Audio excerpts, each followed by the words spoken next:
میں تمام دوستوں ضلع ہری پور کی تمام انتظامیہ اور تمام میرے دوستوں بھائیوں کو میں السلام علیکم پیش کرتا ہوں۔ جیسا کہ آپ کو معلوم ہے کہ میں صحافت کی دنیا میں وابستہ ہوں، تو قدم قدم پر جو ہے وہ صحافتی دہشت گردوں نے مجھے میرا راستہ روکا اور مجھے ایک ایسے گروپ میں شامل کیا جس کا عزم، جس کا مقصد ہی چور بازاری، غنڈہ گردی اور بلیک میلنگ اور پیدا گیری کے علاوہ کچھ بھی نہیں تھا۔ میں نے اپنا رویہ، اپنا اختیارات جو ہے وہ میں نے ترک کر دیے اور میں چینل 5 کے ساتھ بطور بیورو چیف میں کام کر رہا تھا۔ وہ تو سیانے لوگ کہتے ہیں تیلے دی آنڈی گئی تو کتے دی ذات پچھانی گئی۔ ذرا سی بات پہ برسوں کے یارانے گے، لیکن اتنا تو ہوا کچھ لوگ پہچانیں گے۔ دوستو، کچھ 2 مہینے پہلے کی بات ہے کہ یہاں پہ ہری پور میں ایک ایسا صحافتی ٹولہ ہے جو ٹاؤٹ مافیا ہے، جو افسران بالا کا ٹاؤٹ ہے اور جیل سازی میں ان کا جو ہے وہ بھرپور ان کا حق ہے، اور صحافت کی آڑ میں لوگوں کو بلیک میل کرتے اور لوگوں کو پریشان کرتے، اور عطا کے اطار اسٹیٹ کی جو فیکٹریاں ہیں، مالکان ہیں، ان کو بھی انہوں نے ہراساں کیا، ان کو بھی جرگمال بنایا ہوا ہے، جیلی موروں کا کارخانہ ہے۔ اور اس کے علاوہ ہری پور میں دیگر جو ایسے لوگ ہیں یا شامل ہیں جن کو انہوں نے بہت زیادہ اپنی ذاتی مقاصد کے لیے استعمال کیا۔ یوں ہی کرونا کا آغاز ہوا تو کرونا کے آغاز میں ان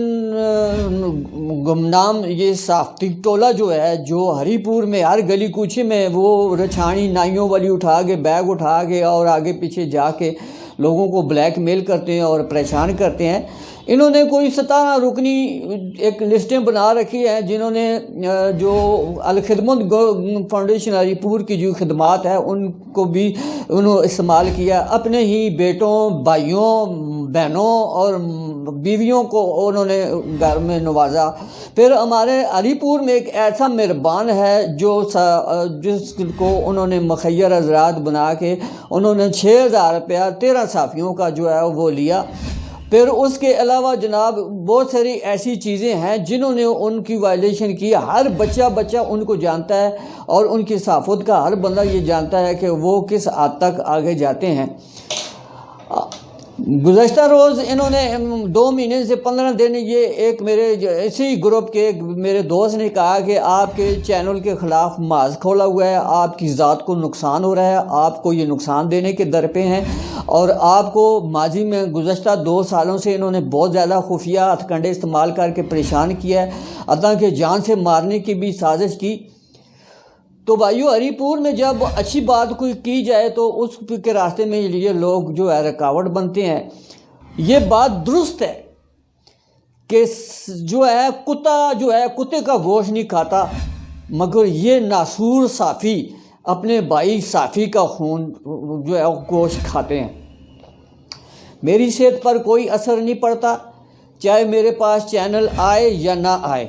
مگر اتنا ضرور ہے کوئی کراچی کے چینل مجھے بھی جانتے ہیں، کوئی پشاور کے چینل مجھے بھی جانتے ہیں، کوئی اسلام آباد کے چینل مجھے بھی جانتے ہیں، کوئی ارد گرد کے جو چینلز ہیں جن کی نیوز کی نہیں چلتی، نام نہاد ہے جن کا کوئی ورکنگ کام ہی نہیں ہے، نہ کوئی نیوز چلتی ہے، نہ کوئی ان کی خبر بریک ہوتی ہے، لوگوں کو دکھانے کے لیے لوگوں اور بڑی پریس کانفرنسوں میں جا کے بڑے بڑے افسران بالا کے آگے وہ لوگو چلا دیتے ہیں اور بڑی بڑی پریس کانفرنسوں میں جا کے اپنے لوگو رکھ دیتے ہیں، مگر وہ چلتی نہیں ہے کہیں بھی۔ ٹھیک ہے، لوگوں کو صرف ہراساں کیا جا رہا ہے لوگوں کی وجہ سے۔ جو لوگوں ہوتا ہے جس کو ہم اپنا مونوگرام سمجھتے ہیں، وہ رکھ کے لوگوں کو پریشان کرتے ہو، وہ بھی مطمئن ہو جاتے ہیں جی بڑے بڑے چینل آگے جی انہوں نے کیا ہے۔ میری طرح ان کو بولنا نہیں آتا، میری طرح ان کا عمل درست نہیں ہے، میری طرح ان کے کردار درست نہیں ہے، میری طرح یہ خود درست نہیں ہے۔ ٹھیک ہے، اپنی ذات کو فائدہ دینے والے ہیں، اپنی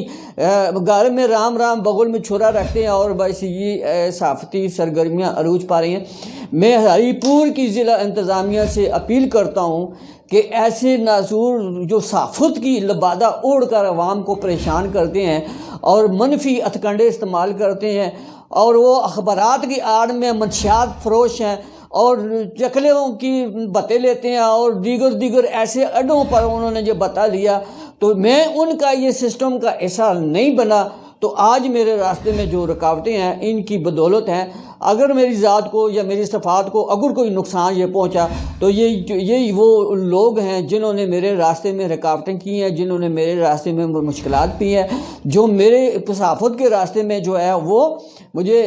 برآساں کرتے ہیں اور پریشان کرتے ہیں، یہی ذمہ دار ٹولہ ہے۔ کیونکہ میں نے فرض کے راستے میں قرض کا نشان ہوں، میں نہ کسی سے ڈرتا ہوں، نہ کسی کی پارٹی میں ہوں، نہ کسی منشیات فروش سے میں نے بتا لیا ہے، نہ کسی ٹاؤٹ مافیا سے میں نے کوئی وصولی کی ہے، نہ ہی میں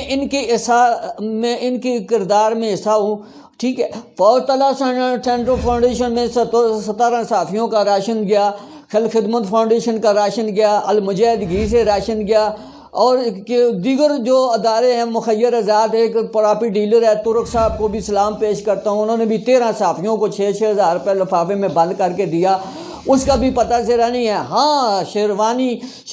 شنواری کھانا اور جو ہے لوگوں کا خون چوسنا اور لوگوں کو بلیک میل کر کے شنواریاں کھانا، یہ میرے مقاصد میں نہیں ہے۔ میرا کام ہے صحافت کرنا، انشاءاللہ۔ اگر یہ چینل نہیں ہے میرے پاس، اور چینل بھی بہت ہیں، انشاءاللہ میں صحافی ہوں اور صحافت کر کے دکھاؤں گا، کہ ان کو دکھاؤں گا، ننگا کروں گا انشاءاللہ۔ اب میں نے 2 نمبر صحافیوں کے خلاف کیا کیا ہے اور ان کو میں بے نقاب کروں گا۔ عوام الناس سے اپیل ہے کہ کسی بھی صحافی کے خلاف کوئی بھی کمپلینٹ ہو، کوئی بلیک میل کرتا ہو تو براہ راست وہ میرے ساتھ جو ہے رابطہ کرے۔ میرا کسی کی ذات پر کوئی تنقید نہیں ہے۔ مجھے جن لوگوں نے تنقید کا نشانہ بنایا ہے، جنہوں نے میرے خلاف مارچ کھولا ہے، جنہوں نے میرے خلاف پروپیگنڈا کیا ہے، جنہوں نے میرے خلاف ساری سازش کی ہے، تو وہ ان کو انشاءاللہ منطقی انجام تک پہنچاؤں گا۔ ایک در بند 100 در کھلا، اور میرے لیے عزت اور ذلت و تعز من تشاء و تذل من تشاء بیدک الخیر۔ چاند ٹاؤٹ جو ہے، جو ہچڑوں کی اولاد ہیں، وہ میرا کچھ نہیں بگاڑ سکتی۔ انشاءاللہ میرا عزم مضبوط ہے اور میں انشاءاللہ اپنے حق اور جاگ لڑوں گا، اور ہری پور شہر سے جیلساز اور نام نہاد منشیات فروش جو صحافی ہیں اور جیلی بوروں کے کرندے ہیں، اور انشاءاللہ ان کی پرائپٹیاں ان کے جو بھی ہیں انشاءاللہ ان کا محاسبہ کرتا رہوں گا۔ میرے پاس انشاءاللہ سوشل میڈیا پروفارمنس بہت مضبوط قلعہ ہے، اور میرے پاس روزنامہ نظام اخبار ہے، قومی اخبار ہے میرے پاس ہے، میرے پاس ایک قومی چینل ہے، پیمرا کا رجسٹر چینل ہے۔ انشاءاللہ میں اس کے پلیٹ فارم سے ان کے خلاف میں جنگ جاری رکھوں گا۔ یا یہ صحافت چھوڑیں گے یا میں صحافت چھوڑوں گا، یا یہ کرپشن چھوڑیں گے یا میرا ساتھ دیں گے۔ میں ان کے ساتھ کسی بھی کرپشن میں، کسی بھی کریپ ٹولے میں شامل نہیں ہوں، نہ ہی میں کسی کی دل آزاری میں، نہ ہی کسی سے میں نے کوئی 1 روپیہ لیا، نہ کسی سے میں نے ایسی کی ہے۔ اگر کسی نے میرے خلاف پروپیگنڈا کیا، میری ذات پر کیچڑ اچھالا ہے، تو وہ تو عز من تشاء و تذل من تشاء بیدک الخیر۔ انشاءاللہ اگلی کیس کے ساتھ پھر رابطہ کیجئے میرے ساتھ۔ میں ڈاکٹر ارشد جمال، آپ کا خادم، آپ کا صحافیوں کے خلاف اگر کوئی